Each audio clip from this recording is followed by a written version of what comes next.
Um, Let me see if I can pull off the list that we have here.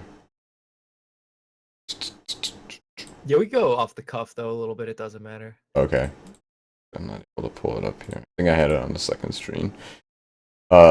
If you wanted to bring up the topics and then we talk about it, that's cool. Yeah. So wait, RNGology is that phonetic? I'm sorry, repeat that. You cut out. RNGology? Yeah. Dude, I like it. Have I been cutting out at all, or just? No, just at that moment. So you're fine most of the time. All right, let me see.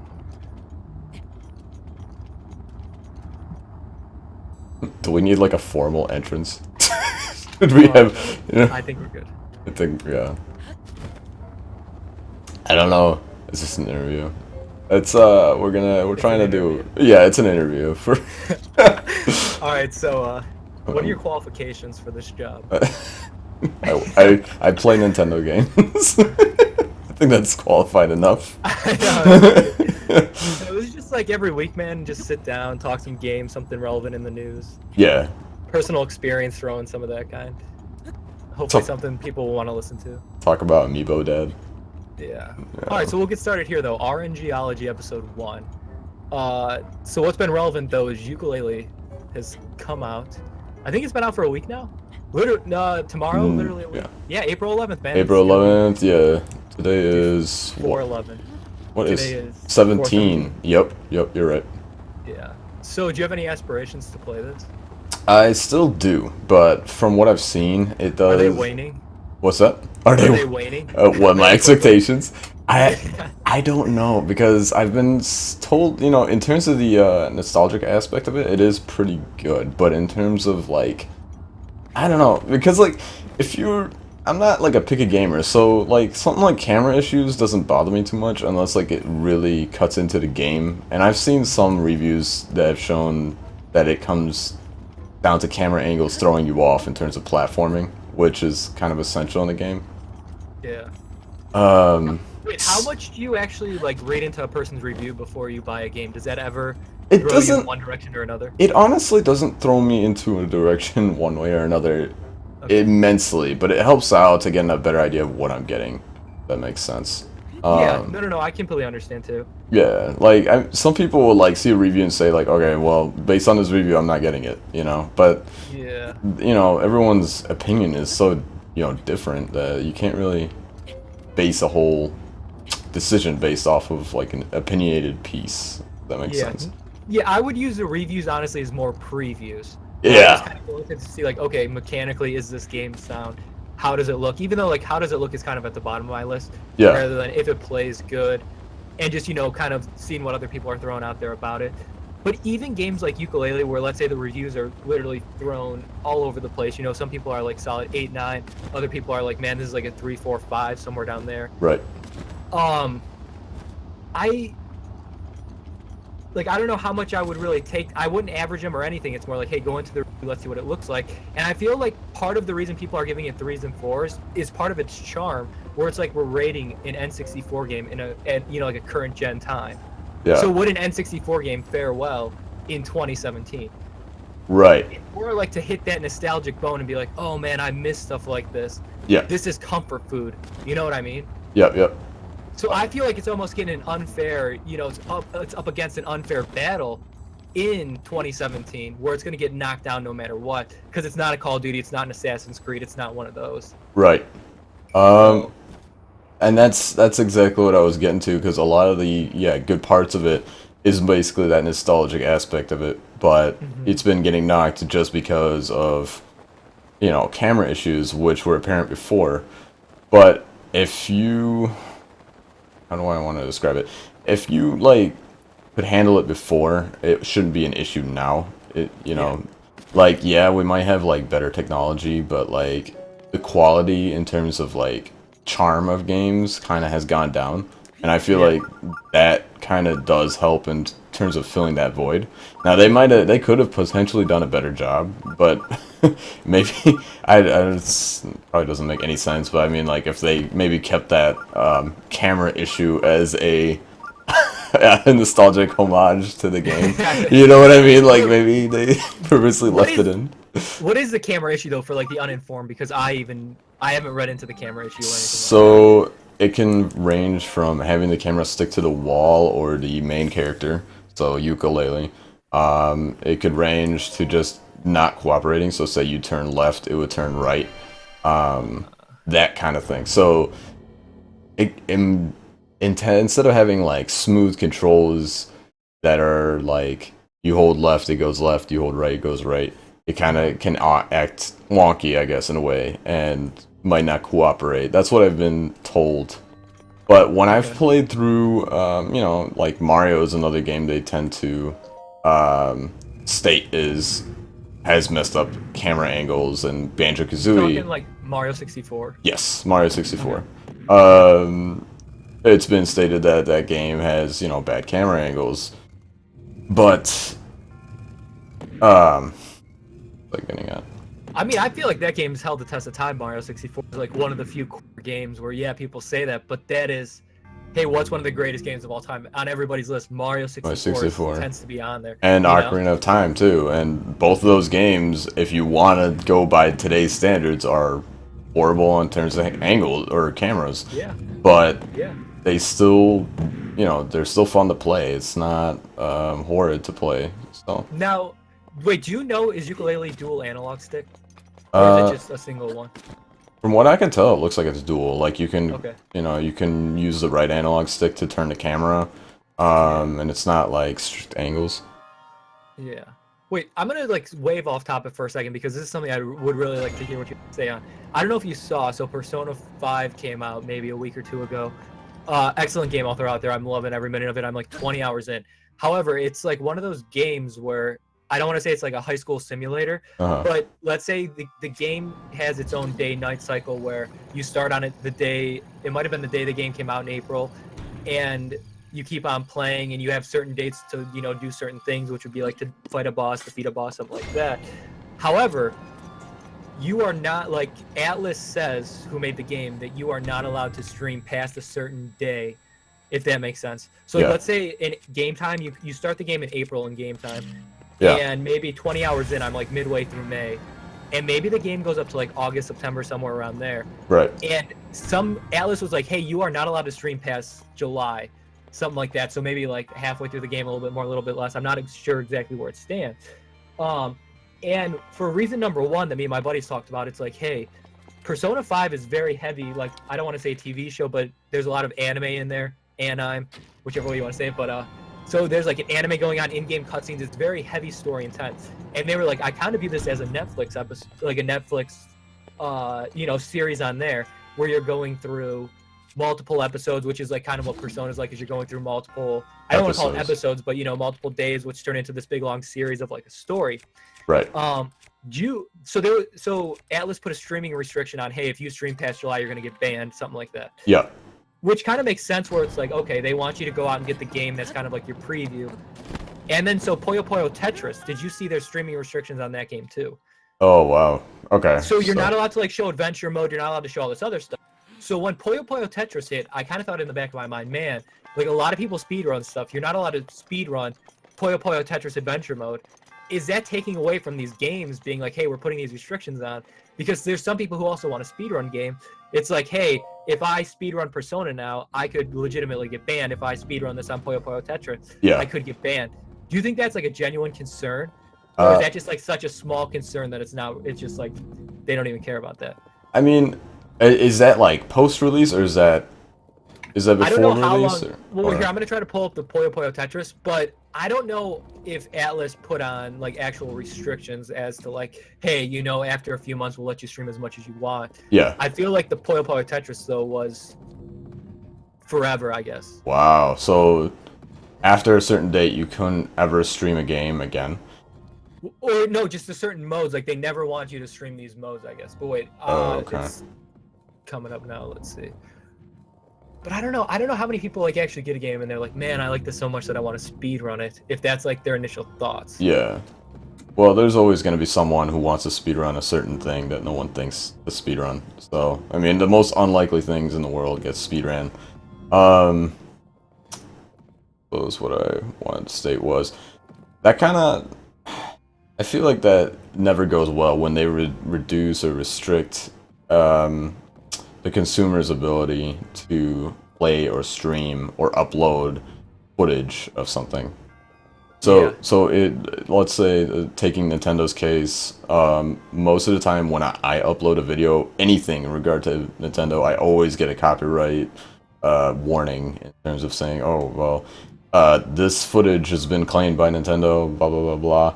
But it's like, the game is like over 20 years old, and it's not like I'm making money off of it, even. Mhm. So I think that just puts like an unfavorable view in terms of that company, like for people to view it. They don't view that company favorably. Basically, is what I'm saying.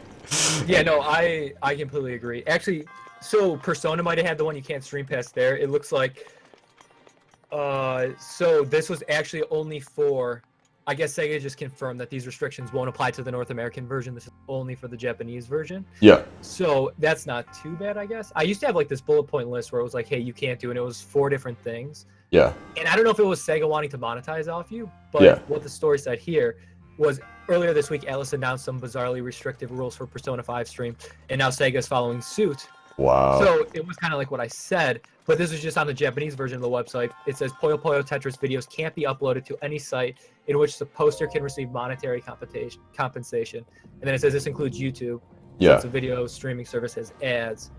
So I don't know. That's just kind of messed up, though. It's pretty messed up, yeah. And I mean, why are they limiting the Japanese audience is going to be their biggest audience anyway? So why would they cut them out? Because they're going to be the bigger ones into Puyo Puyo, right? I think that's bigger in Japan. I would assume so. This is honestly the first time I ever heard of it. Yeah, that's pretty interesting. Yeah, I can't ever see that as being a good move at all. Like to restrict the ability to stream or to upload footage. And I mean, if you're thinking from like a marketing or a business standpoint, it makes no sense either. Not at all. Now, what about though for Persona 5, where it's like, hey, we made this great story, and potentially we'll let you see so much of it, but I don't know if their intentions are, hey, after you see so much, we want you to go out and buy this game. Yeah. Like, is that just smart marketing, or is that just greedy on their part? In terms of cutting off, allowing the consumer to see the game. Yeah, because maybe think of it like, hey, did you ever watch Stranger Things on Netflix? I think I've seen it once. That's one of those that you talk to people and they're very heavily invested. And like, let's say Netflix was like, hey, we'll give you the first 2 episodes, but you need to pay for the next 10. Oh, I hate that. But yeah, that's like, we'll give you those 2 for free. So then we're going to want you to, subscribe to Netflix. Right. Is that kind of similar to them being like, hey, we'll let you watch this first couple months of Persona, but after that, you need to go out and buy it. Yeah. I mean, from a business standpoint, there's nothing wrong with it. It's better than not allowing any. Like, how would I describe it? Like, it's not bad because you're letting them try out the service before they get it. So it's reasonable to ask them for, a fee or a charge after they've already viewed the service and they've gotten a feel for it. If they enjoy it that much, they intend to keep using it, then they should pay for it to support it. True, and a game is not really a service rather than here's this final product. Yes, exactly. And so, yeah, I see that you can distinguish that there, which does actually make a lot of sense. Yeah. Yeah, I mean, I could agree with that too. And you know what else it would stink? Like, let's say you were one of those people who you were known on Twitch for streaming JRPGs and you do it with your audience. That's like the connection you built with them. Yeah. And then next thing you know, it's like, all right, dude, sorry guys, we can't stream past here. I don't want to get banned. My account's too precious for that. That's kind of weird. That's very weird. Like, I can't see this making any sense. Oh man, I can't stream here. I'm just gonna get banned from Twitch for good. Dude, that would be so bad. But that's like immediately what came to my mind is like those people who have those high followings who want to do games like that. Yeah. And somebody being like that, it'd be like, oh man. It's just, really fair, it's but upsetting, yeah. Yeah. I think I don't know how Nintendo is right now in terms of their copyright laws and like how they act with like YouTube videos containing YouTube or Nintendo footage. But I think that's like that was such like a big thing, and I think there were recent like straight up cease and desists for like what was it, the Metroid 2 um, ROM hack that was AM2R, I think was the name of it. Wait, there was like Pokemon or Uranium. Did you ever hear about that? I've heard of that, yeah. That one was really well put together, and then people were just like, "Here, just download it. We want you to enjoy this." And then that thing just disappeared from the web. Right. And I know there were some other games, but I remember the Metroid one. I'm trying to think of the other ones too, where it was like, It was I don't know where gone. there was a Mario 64 one that was like it was like HD, I think. Yeah. Mario 64 remake, and it was like made better than like how Nintendo had like Galaxy 2, the Galaxy 2 stages that were reminiscent of Mario 64. Yeah. So, and when that guy had it live and was, you know, promoting it but wasn't like making money off of it, that was a cease and desist. And I think probably there's some like Zelda ROM hacks too out there that have been banned that way, and I think it just like really puts Nintendo in a negative light, honestly. Yeah. But they got amiibos, man. They got the amiibos, they though. should. Positive, right? The dads love it. The dads, yeah, the dads and their kids love those amiibos. Yeah.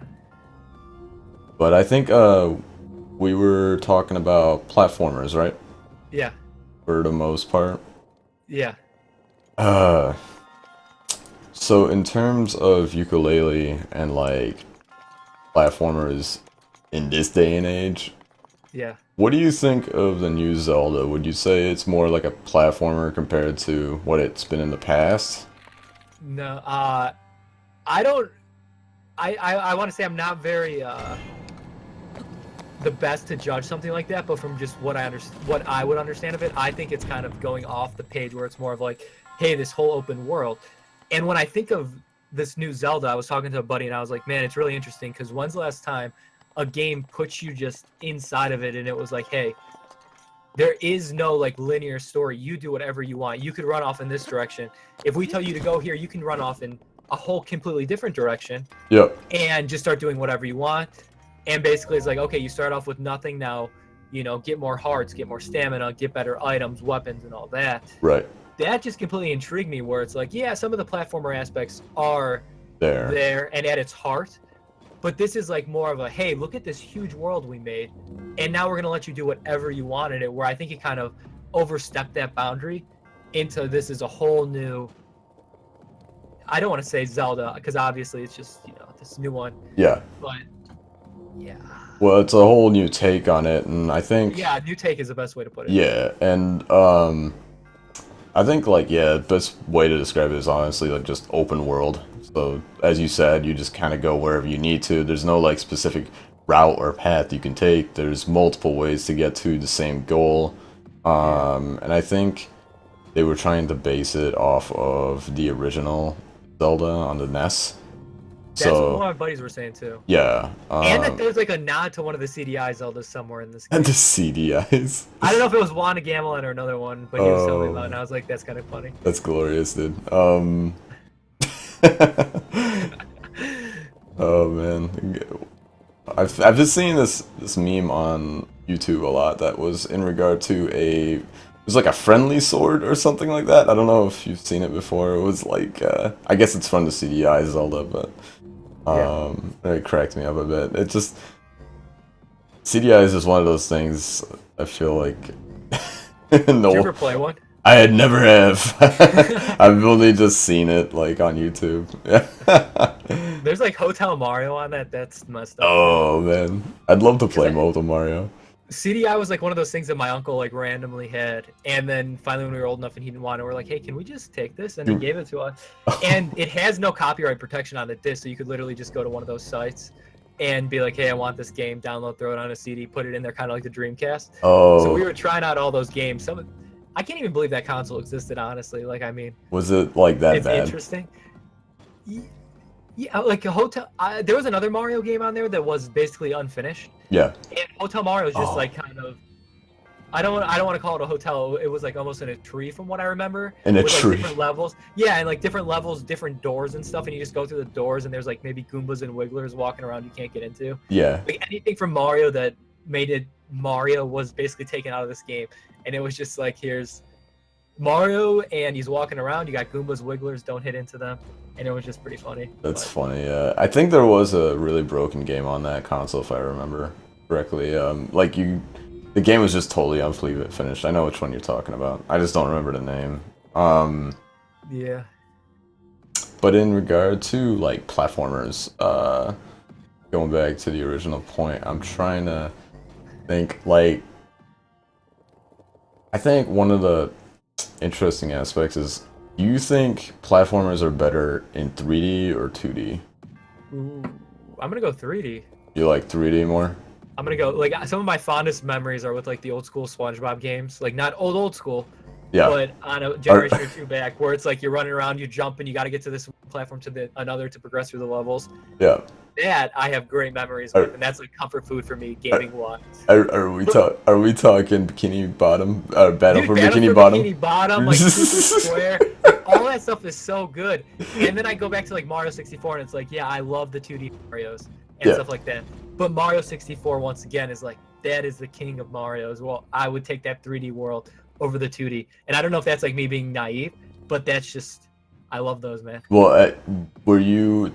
I mean, did you play those older ones though, or Yeah. okay? Well, when I grew up, I had a Super Nintendo. Was the first system I had. So on that, well, actually, we had Super Mario All Stars and Super Mario RPG, which is two Mario games, two completely different. Where RPG was kind of a 3D RPG game. Yeah. But that was an excellent game in its own right. But we played countless because on Mario All Stars, you got like a bunch of different Mario games on there. Yep. And me and my brother would always go through those and play that. So I've had a good run at those, but it's like when the N64 came out, that was just mind blowing, and it's like, oh my god, look at this world. Yeah. And 3D was awesome on that. Absolutely, yeah. Now, wait, where do you stand though? Are you a 3D or 2D guy? It's really, really a hard choice because I don't know. You said you played on the SNES, but did you ever play like the original Donkey Kong Country trilogy? Yeah. So that's like one of the hardest platformers I've ever played, but it's actually one of the biggest ones I've been engaged in. Like, you can play that game casually, but even when you play it casually, it's engaging enough that it's like, well, I mean, I guess it depends on the style of, or the type of gamer you are. So, like, if you really like an easygoing game, you know, something like maybe Banjo-Kazooie or Donkey Kong 64, it would be a little better because it's like a collectathon in a way, but it's not like super punishing to where like you do a slight mistake on a jump and you instantly die. It's more like you just kind of wander around, you find things to collect, and you complete the level in that way. Well, I felt like DKC was, you had to have like a certain type of movement, type of speed, height of jump. I feel like they put more detail into a small amount of space. With, oh nice, I got it. That type of game. Even though like N64 was amazing and revolutionary in its own right, I felt like playing that and Super Mario World on the SNES were a lot more reminiscent or more nostalgic for me.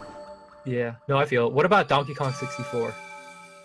Donkey Kong 64. Is that just a giant turd? It's well, they were just overly ambitious with that. I think I think what they were trying to achieve was just like getting a whole different type of game out of it, and they just overclocked the N64 and made it run like poo-poo, you know? Yeah, you know? Yeah, because you actually needed that little like RAM you need expansion slot thing. you needed the expansion pack.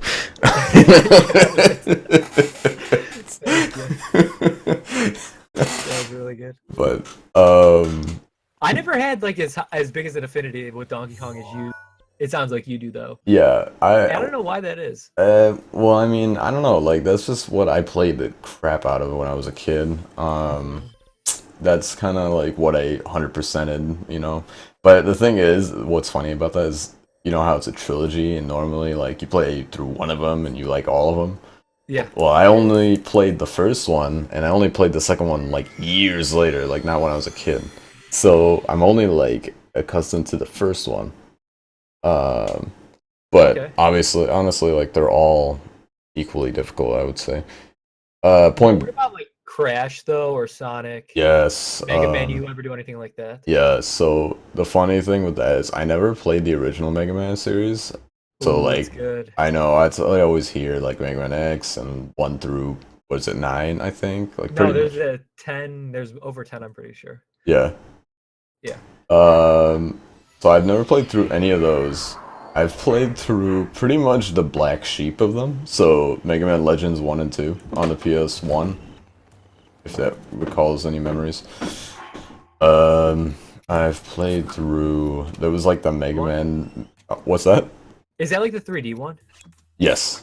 Yeah. Okay. Yeah. Yeah, So that is like, like the black sheep. it's like the black sheep. The one Was it like any good? I enjoyed it a lot. It's very anime-ish though. Okay, that's cool. Yeah. Animes are cool. Yeah. So like they did something that like I didn't really see in games before that, but I think there was like on the PS1 there was a lot of like anime styled games. But it was one of the few that I kind of found intriguing because like it kind of took this aspect of platforming but Hmm. put it into that 3D realm in a different way. So like it was Zelda-esque, if that makes sense, but in a Mega Man form. Okay. But Yeah. the No, I can see what you mean. I never played it though, but just watching a few videos and how it is more like, I don't want to say open world, but you're going from that 2D to that 3D one, and you're not yeah. stuck in that dimension. Well, see, yeah, I mean, it took the original Mega Man series, which I'm presuming is a 2D platformer. You go from point A to point B, go through Yeah. enemies, and and just basically revised it. So Yeah. like you had that like home hub like for the first game. Let's take Mega Man Legends 1 for example.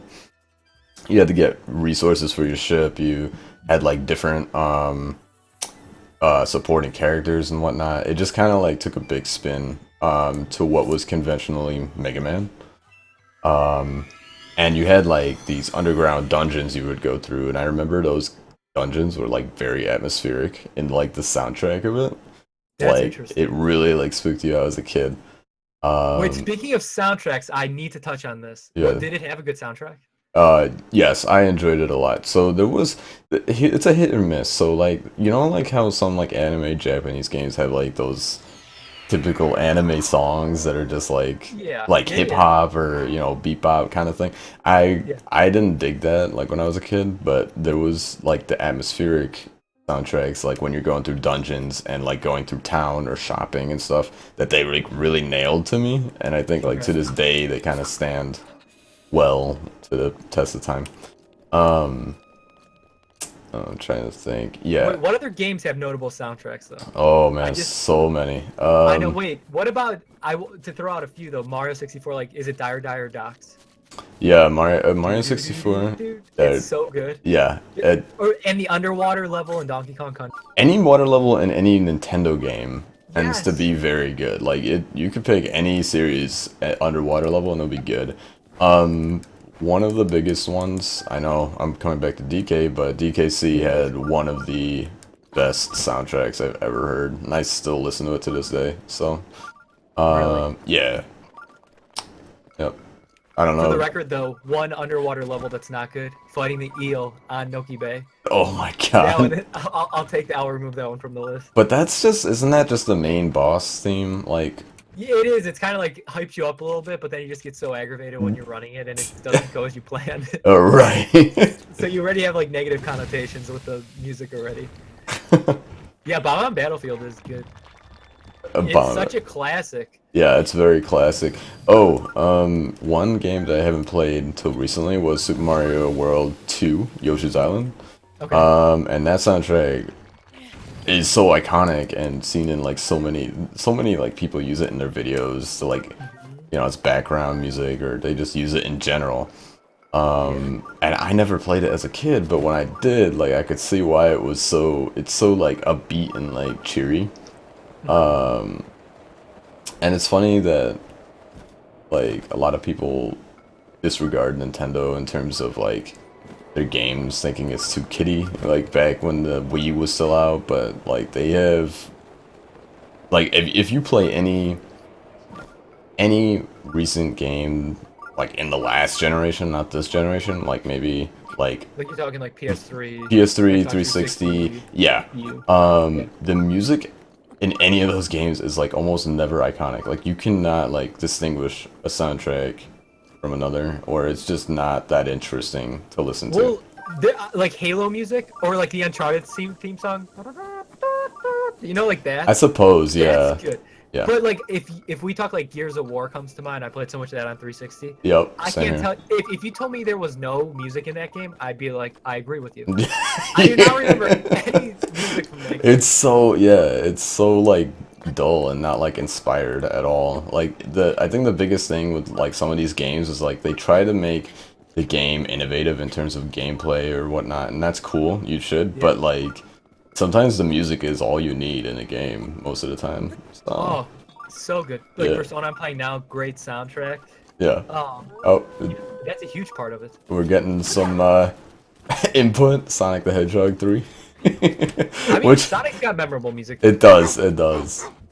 And that's the Sonic, yeah. that's the thing. I think I've seen this brought up as a point in a lot of review videos where they discuss like a newer game compared to an older game, and the reason those older soundtracks are so good is because they didn't have the technology to make the game look as spectacular as it is or smooth as it is, so they Okay. relied on music to bring that appeal, which makes sense, but Yeah. like a lot of games neglect that these days when they could easily make a good soundtrack. So let's say, I mean, bringing back to Zelda, that's a good, Yeah. you know, Zelda is a good example of just combining both. You can have good gameplay, good story, good everything, plus a good soundtrack without having some generic, Like background noise. yeah, kind of. background noise. Yeah, exactly. Yeah. No, I could agree with that. Yeah. I mean, any other platformers stand out for you when you were younger that you would go through? Let's see, platformers that stand Because you out. said you never really played Banjo-Kazooie, right? It was until later. Until I was older, yeah. I didn't play until I was, actually, till I was like maybe 25. So, very Now, recent. wait, this is good though because like, dude, when I had it, I remember having that in like the guidebook, like all these old school games in the guidebook, and like trying to do it when you're younger. It was so hard. Yeah. Um, did you still appreciate it for what it was, playing it when you were older, and that you were, you know, you're more used to games with higher production values and all that? Was it still considered a good game in your book? Um, I find that, yeah, I do definitely appreciate it, but I think the big appreciation comes from playing those platforming games and being the type of player that enjoys like games that are a little tougher. Banjo-Kazooie had some tough moments in it, but as a whole, it was pretty well designed. I think the levels were designed, and they had an overall like arching theme that kind of brought the stages together. Yeah. Now, one of the complaints I've heard about Banjo-Kazooie, or sorry, ukulele, not ukulele, is, it's my weird pronunciation, was involving the characters that you would meet. So like in Banjo-Kazooie, for example, you'd have like, what was the mole's name? I'm trying to remember. Like you'd have him in every level. You'd have, like the crocodile in the swamp area in Bubblegoo Swamp. You'd have just like fitting characters for each stage rather than random characters in each stage. Yeah. And ukulele, as you know, I've been seeing in like reviews, has been saying that that doesn't happen. And that's like a big complaint because it doesn't connect the game, which I can totally agree with, but I haven't seen it. I haven't played it, so I wouldn't know if that's necessarily true. Yeah.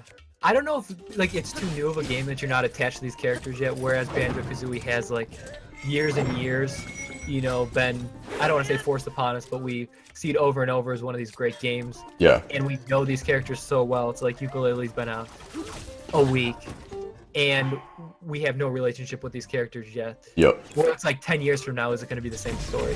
That's a good question. Yeah. And somebody in the chat said Bottles the Mole. Yeah, Bottles the Mole. Bottles. Hey, I mean, greatest character in that game. yeah, definitely. Bottles them all. He's like in every stage, dude. Yeah. No, wait, let's touch on this though. How do you feel about the music in the Zelda game? And then they said, well, lack of music. Yeah. So this game at first, when I started like streaming this, my very first time, it felt very ambient. So like you barely can hear the music until so certain soundtracks, it depends which one you're speaking of. So if I were to go like into Hitano Village, the first time I walked into that town, I was like stunned by like how well made it was, how atmospheric it was, and it like fit the overall tone of the game. But if you're like normally just kind of wandering through the mountains, you can barely hear the music, but you can hear it like on the underside, which is nice in terms of like giving a it's an overall calming vibe in the game. So it's like on one sense it kind of inspires like a sense of exploration, but on the other sense it provides just like a sense of relaxation to a game instead of feeling antsy.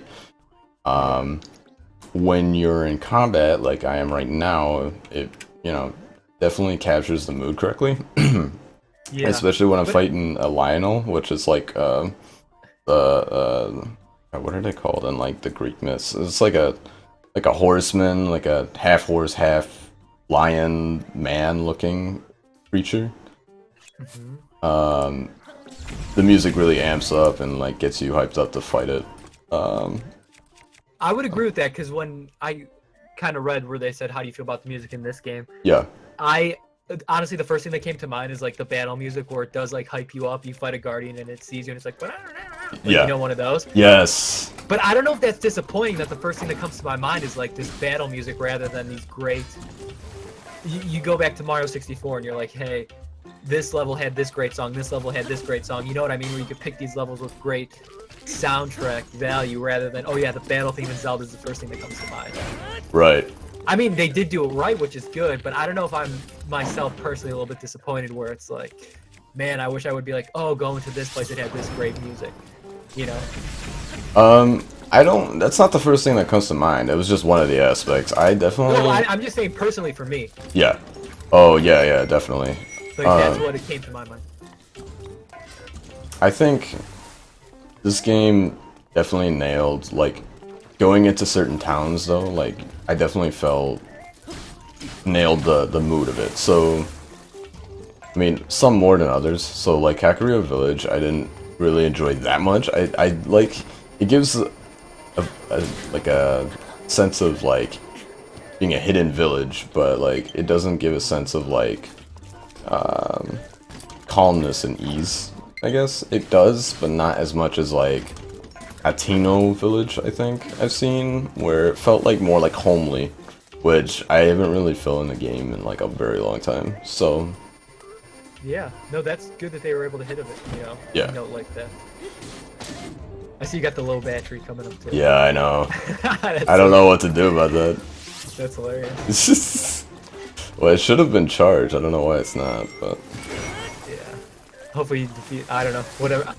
The stream lags a little bit, but is it? as in like no, not as in like internet connection, but like I'm seeing what you did probably 20 seconds ago. Yeah.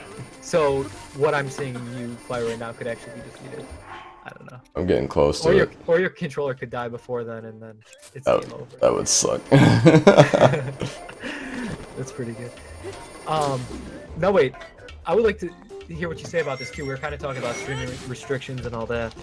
And I know you have a PS4. Do you go for trophies when you play, or is that just like this antsless feature that is kind of cool?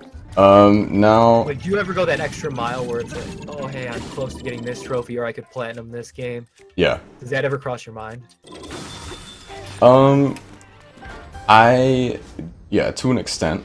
I've gotten into PC gaming more often lately though, but in terms of like when I was on the PS4 a lot and on the 360 and that was still a new concept, yeah, I was definitely into it. Yeah.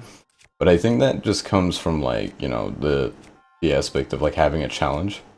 Yeah. And I just wanted to like prove that, oh, I got, you know, this completed. you know, but it doesn't like mean anything necessarily. Yeah. It's more of like, I don't want to say a pat on the back, but and something you could show off to, where it's like, oh hey man, I platinum that game. Yeah, exactly. Now, I have two like branches I want to go off of on this one. Do uh, you think for the Switch, yeah. a trophy system like badges or something, could you imagine a Zelda game where it's like, hey, you have these little achievements, your friends, you guys like kind of compete, you could technically complete this game, kind of like getting a platinum trophy or getting all 1,000 achievements? Would that have added to the game at all? I think that overall, as an art, you know, as an idea, I think it supports it, but it doesn't like harm it. So it's not gonna do much in terms of the gameplay because unless it rewards you in the game with something, like say you get like a special armor set or you get like Like an amiibo? like an amiibo, you get an amiibo like sent in your mailbox, you know.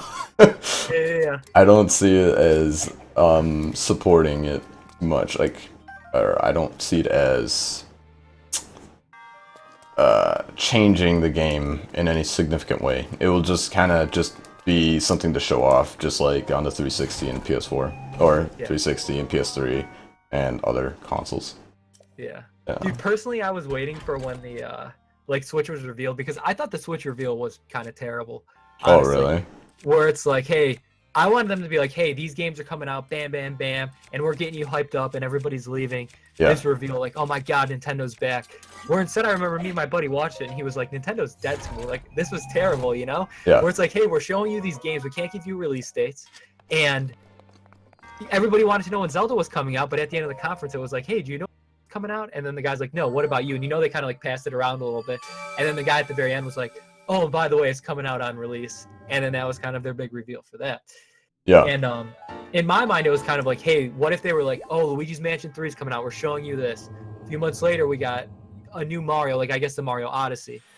And instead, they showed like Shin Megami Tensei, no release date, working title. Here's a Fire Emblem, no release date. You know what I mean? There was a lot of no release dates and all that. Right, right. So I kind of wish they would have started off this reveal where it was like, Switch reveal, badge unlocked. If that makes sense, like if the Nintendo achievement trophy system was called badges, and then right from there, like right from the get-go, it's like, hey, we're bringing this to the system. We're going to integrate all this online where you're playing with your friends and all this. You know, Splatoon's coming out. We're going to showcase that. Right. And for those who don't want to play online, we got Mario Odyssey, we got Zelda, and all that. That would have been cool in my book, but sadly, it didn't go that way. Yeah, I agree with you. But like, I am going to say this too. I think they are doing great with what they're doing. So I'm not saying the Switch isn't doing great or anything, because every few months they're dropping these big release titles. Just in my mind, I saw a different scenario, and I'm disappointed it didn't play out that way. No, I agree with you. I felt like it was it was a lot of like they were putting a lot of promise before like presenting the game, because like the Wii U wasn't as good commercially as it could have been. So I believe like with the Switch, it would have been just better if they had things already set. But I think they were in a rush in a little bit to get it out. And that's probably why you have some of the Switch problems. But that might just be because it's a newer console as well. So I think as a whole, the Switch will be alright. Way better than the Wii U. I mean, it could already be seen that like it's sold a lot more. It's more, you know, well received positively by the public, you know, the audience. And the market base. But yeah, I definitely agree with you. Like, I think like they had a lot of TVA games coming out, and it's kind of upsetting. Like, you're just kind of left to wait, and that's why a lot of people are actually waiting. So like, I think around summertime we might actually see a lot more of an increase in sales. I mean, you really can't sell if there are none to be sold, if that makes sense. I feel like every store I go to is sold out anyway. Yeah, that's the thing. That's what I'm saying. So good for them. But yeah. I wish they would have had more concrete dates. Or you're kind of showing something too early. Because then it goes back to think of like Xbox One. It's like every week PlayStation 4 announces a new great game. Hey, Last of Us 2, this Spider-Man exclusive game, Days Gone. Like, the list goes on and on and on of all this great stuff. And on Xbox One, they're like, hey, we just canceled Scalebound. We just canceled Ion. We just canceled this game, canceled this next game. And it's like, what are you doing? But the thing that's good with Nintendo is luckily they do have a good track record where it's like, hey, you know, we're showing you Zelda now 5-6 years early, but it'll be coming out. So at least all that stuff we saw, I'm assuming, Yep. will make its way to our consoles and all that. So we have And that to look forward to. yeah, and I mean, that's another thing. Like, that's crazy that they're canceling games. Like, that's just like Oh, it's infuriating. so bad. I remember, yeah, like a couple of games that got canceled like in recent years, and just the fan base just are not having it. Like they completely lose trust. Like I think Capcom was one of the bigger ones that had that issue. With Mega Man actually. I'm trying to Wait, think of other yeah, this ones, is but actually a perfect segue too because Ukulele was crowdfunded through yeah, Kickstarter, and which was very interesting to me because I don't want to say a lot of the reviews are coming out negative, but like the internet gravitates towards negativity. I feel like for the most part, where no, honestly, this is it's part Game of City. human nature, I guess. No, that's 100% true. That is human nature too. Like as beings, we just dwell towards that, which is terrible. Yeah, But I'm looking at the numbers here, and it's like 175,000 pounds was what uh, Platonic Games, I guess, was the one who wanted to raise this through Kickstarter, yeah, Kickstarter in order to be like, hey, we're funding and making this game. They raised over 2 million pounds, so they well exceeded any expectations and goals they had with this. right. So they were given. I wonder if anybody kind of feels disappointed, where it's like, hey, I put money into this. Why is this yeah, not? and Yeah, me and my friends, and we exceeded this so much, and now we got this, and it's like, it's not what we expected. I'm sure there's got to be a bunch of people who are sitting back and thinking that. yeah. No, definitely. I think I've seen that a lot too. I've seen people complaining and saying like, "Oh, I was a supporter of this, and now I don't support it." And I think if you wanted to go off of that topic, there is the JonTron controversy as well, like in terms Yeah, of yeah, what he yeah. was stating and like, oh, they took him out of the game because of like certain statements he made, so I don't want to be involved with this Kickstarter anymore. Yeah. Yeah, that's definitely Wait, another thing. do you think backers pulled out because of I that? Is that what you were referring to? I think I've heard of some people backing out because of that. But I mean, obviously not enough that the game was still able to be produced and released, so Yeah. it didn't affect the game in that way. It's just kind of interesting that like a game purely crowdfunded could do. I mean, the reviews are mixed, but I think as Yeah. we stated before, it was primarily because it just depended what kind of like age you grew up in. Like if you were an old school gamer and you didn't mind the camera issues back then you probably won't mind it today. Yeah.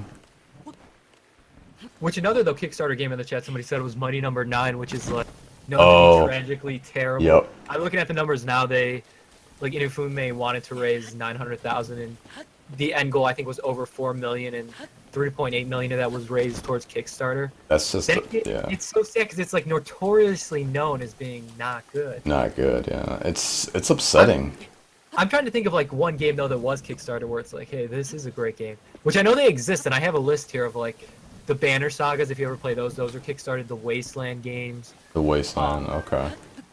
Amplitude I know is like one of those. I think it's a music game that a lot of people are into. Yeah. There's a Shaq Fu game that's coming out that was Kickstarted. Shaq Fu. Shaq Fu: A Legend Reborn. I saw that. I was like, this is kind of interesting. And Undertale was Kickstarted. Yes. I don't know if you ever Yes. played that. I know I never played that, but a bunch of people love that game. And I didn't know Shovel Knight was Kickstarted too. Right. And I think on that list, Shovel Knight might be one of those top tier games where it's like, this is literally amazing. And it, it's amazing because it had an amiibo made for it. right. I'm joking, but yeah, it's pretty Well, funny. I mean, it does have one. Yeah, I know it does, which is very funny. Um, Rip my controller, man. uh, nice. Um, yeah, and you know what else is interesting though is it's a lot of board games that Yeah. get funded on Kickstarter. I didn't. There's a Dark Souls board game. There's a Mega Man board game, and it's odd enough that those are the games that exceed people's intentions when they back that.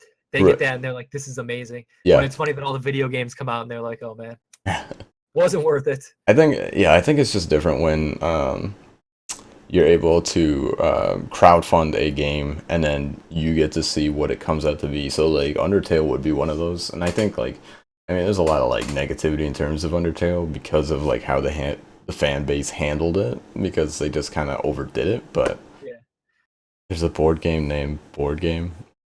Um, that's good. that's good. board game.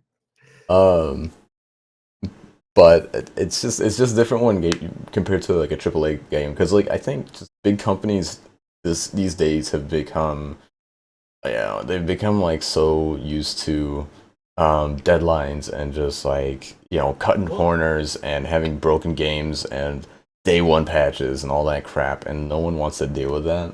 yeah. Um, Now, did you ever play No Man's Sky? no, but I've heard of it. Oh man, you're missing out. Yeah. No. So the best part about No Man's Sky is that was made by Hello Games and Sean Yeah, no, behind it. I know all about it. I just didn't play it. I just want to say though, Sean Murray got death threats for delaying the game, Yeah, and then when he put the game out, he still got death threats because people didn't like what he didn't put like out. the He game. had no way to win that whatsoever. It's I mean, I personally went in with no expectations, and I was content with what I played. But what? that's like one of those two where it's Sony was backing it, Sony was throwing all this money into it. You saw ads on TV everywhere, Yep. and it was hyped so high that when it got into consumers' hands, they were like, "Man, this is not what I wanted or expected," which is tragic, but Well, here's the it's just the way it thing. goes. Um, what was I gonna say? I think with the Hello Games and the Sean Murray, I think the biggest issue was that he was constantly lying about the game. So that's kind of, I think, what kind of dug his own hole. He kind of continually tried to hype up this game as like the best thing in the world, and like it's gonna revolutionize games and gonna Mhm. be like something you've never seen, and you could play it forever and ever. And then the game comes out and someone beats it in like a day. Yeah, yeah. Oh, I know. It's like I remember watching somebody on Twitch or just hearing about it, watching the YouTube video afterward, where the dude's like, "Oh my god, I'm getting to like the center of the universe," Yeah. and then it just pops you out the other side. And it's like, "All right, let's restart." And it was like the most anticlimactic thing ever, and that like just led to this fuel like hate circle where it was just like, no, no, no, no, no. Yeah. Um, Speaking though of games that like kind of revolutionize stuff, do you know anything about Death Stranding? Death Stranding. That sounds familiar. You want to remind me? So yeah, that's Hideo Kojima, Yeah. which was the dude who was like the mastermind Oh, behind Metal Gear and all that. yes. He Yep. kind of dropped a few trailers. It looks incredibly interesting. It's PS4 exclusive. This is just something that I heard that I kind of like to tell people just to get their impressions on as well. Yeah. He keeps dropping hints that hey, this game is going to be both offline and online. Yeah. And it's very interesting because it kind of looks like a linear story-driven game where hey, we're not going to throw on this big multiplayer thing. Yep. It doesn't really look like it's going to be co-op based. So what could this online offline aspect be? And Yeah. he keeps saying the word networking in all of his interviews, and he says it's something that we've never seen before. Wow. And so somebody has this idea where it's like, hey, what if you get Death Stranding and it wants you to put in your like Facebook info, your social media info, and it pulls the characters in the game from all your social media. Yeah. And so when you're in there, it's like, oh my God, all these people look familiar. And what they're talking about is actual stuff that's going on in your life. And that online aspect Yep. is it pulling from all of your different social media sites. Oh, wow. Okay, yeah, that kind of sounds. So everybody's game experience is completely different, and those characters are built off those characters, or built off like your friends and family. No, that's pretty good as an idea. Yeah. That would be interesting. Yeah. Compared to No Man's Sky, but yeah. Yeah. That would definitely be a good idea. I appreciate the Metal Gear series, and I think Hideo Kojima is pretty good as a developer. So I'd be Yeah. kind of interested to see what he's going to be making. Yeah. Where were we were talking about crowdfunding games, right? Yeah. Yeah, Kickstarting and all that. Kickstarting, yep. I'm trying to remember where we dropped off at though. No, I was saying, I know we were talking about Undertale, how Undertale was one of the 10 times its goal. Right. Shovel Knight was one of the bigger ones. Yep. And then kind of how board games are one of those where they're like that diamond in the rough where it's like, hey, Yeah. it's not a video game, but people are loving this. They're paying, they're putting all this into it. And what they get out, they feel like it's a quality product. Yeah. Which- Yeah, that's true. I think that what I was getting at was how we were talking about, I think, deadlines and like AAA games typically would basically ignore the consumer base, and there's a lot of things like have you played For Honor? Yeah, I'm actually a big fan of For Honor. Yeah, so you enjoy it. I do. So that type of game, I've heard complaints with the connection between peer to peer, I believe is how it's set up. So A lot of people were complaining about like random cutouts and that they didn't have dedicated servers, um, and that Ubisoft wasn't really listening to the consumer base. And um, I think there was a recent video I was watching that stated that they were gonna hold some kind of like in a protest sort of way, like one day where they don't play the game at all, like just like as many people as possible, just to, like send a message because they're not listening. Can't you see like a lot of dudes are like, I just can't handle it. I need to play it. Yeah, I know, Anyway.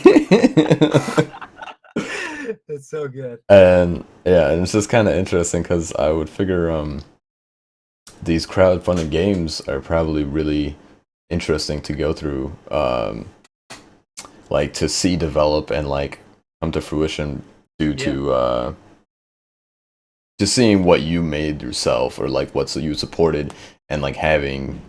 I mean, you're never gonna make everyone happy necessarily, but like I think like crowdfunding, games that are made through fundraisers are just more likely to please the wider audience than like AAA games these days. Because like I mean, I don't know, like I don't know about you, but like I feel like a lot of games these days like do not have the heart they used to have, so you just don't enjoy it as much. Like it's just very, it's just like on the fly. Every year you get a new installation of something, and it just comes out to be total crap. And it's like it's nice for like maybe a short while, and then you just stop playing it. And like when me and you were younger, like you can recall those games having like that heart to them that like you could keep playing them and still enjoy it because that's a really good point. What is a game of this generation that you feel has heart? Oh man, Can you even name one? I mean honestly, maybe like Last of Us. Okay, yeah, I would agree with that, 100%. I mean, aside from this game that I'm playing right now, but yeah, like Zelda, Breath of the Wild is one of them, definitely so far. Last of Us, definitely.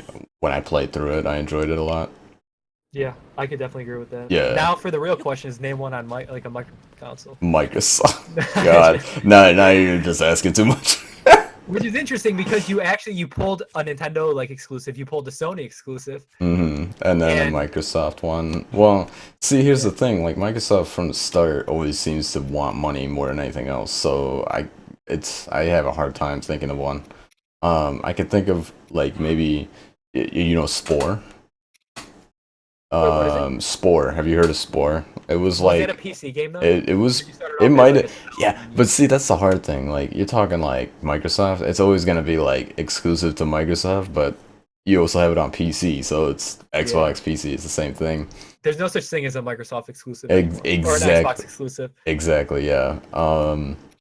But I guess that game initially was going to be good, and that game I think is what people were equating to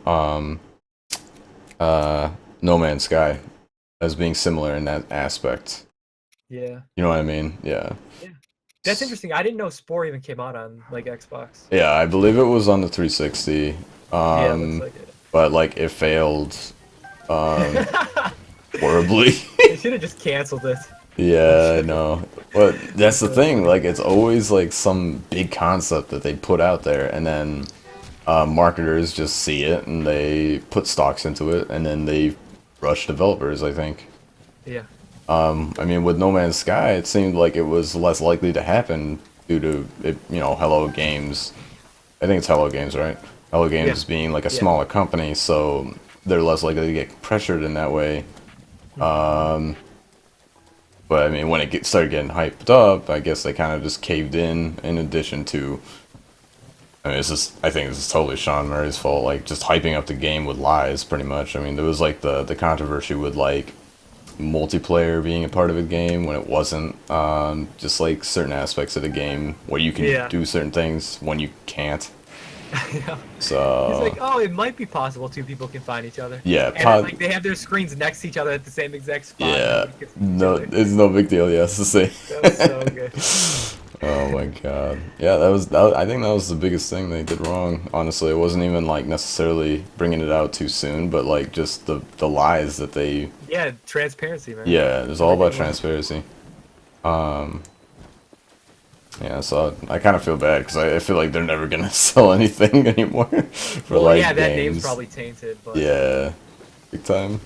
we kind of, I don't want to say deserve it, but that's I what mean, happens when you do something like that. yeah, pretty much. Which is funny. Do you ever play Fable on Xbox? Yes, Fable.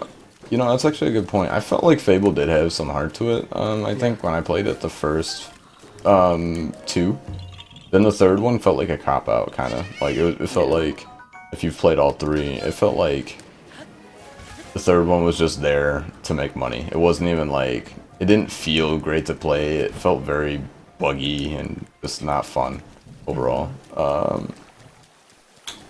Similarly, like, actually, now that you reminded me, I think it's not a Microsoft exclusive, but Dead Space come to mind. Yeah, Dead Space to me felt very, was great as a concept, and I enjoyed it as a game when it first came out. And the second game was pretty good too, but the third one is where it kind of went down, I think. Because, again, it just felt like a cop-out. Like, they ruined the horror aspect of it. Mass Effect 3 syndrome. Yes. Do you ever play Mass Effect 3? I just know there's so much hate of how that game. No, I and haven't. there were like petitions for them to change like their own fiction and how this game ended. And I Yeah. remember there's a lot of like YouTube videos going both ways where it's like, hey, respect the game, and other people are just like, this is not what we invested all this time in. Yeah. Oh, yeah, That was definitely. so interesting. And I think that's just because they took away the player choice to do, like, to have the ending that they were thinking they were gonna have. It ended up being just a standard ending. But I've heard some, like, Mass Effect fans that enjoyed 3, regardless of that. Yeah. And then Andromeda came out and people are like, oh my god. Yeah. Andromeda, yeah, and then now there's just, like, I don't even know what's going on there. Yeah. That's sad. How you doing, H2O? Is there a way to climb in the rain without slipping off?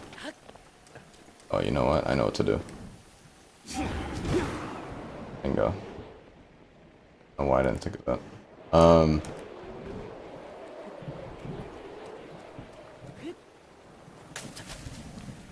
Master Sword? Yeah, I have the Master Sword. I'm trying to think of other games that we've had recently, but They come few and far between. yeah. Yeah, there's very, I think there's very few gems out there in terms of games, but they're very notable, and Yeah. it's crazy how, like, all these years Nintendo has been making, you know, like, had the same series and they can reinvent it all the time. Like, it's just insane that they can still make this feel fresh and new after how many years now? Like, that Zelda has been a thing. I think it's like 89? Yeah, it's big time. Yeah. Which is, wait, 2019 would be 40. Is that correct? I think. 40 years? No. 99. Oh no, 30. 30 years. Holy I cow. was gonna be like 40. That'd be unbelievable. That's old. Midlife crisis Zelda. Link is having a midlife crisis. Yeah, that's hilarious. Oh. And same thing with Mario too. I know, dude. Mario's getting old. Mario's getting really old, man. I think he's like, let me see, 81, right? So God, really? I think so, yeah. Man, it makes me feel so old though. They should do like a game where he's like an old dude though with a cane and a walker. And like actually, Metal- that'd be so good. Metal Gear Mario. Oh my god, that'd be so good. That'd be funny. Dude. But yeah. All right, you got any other topics or anything you were thinking about? Crossing your mind? No, I think we covered platforming, which was mainly what I wanted to go over, and how it was related to DK and Banjo-Kazooie. No, for the most part, I think I've covered it. I like it, dude. Me too. So conclusion of episode 1. In the books. In the books, right? It sounded like a book noise. It's kind of like one of those like cheesy like book closing. Did you ever get into like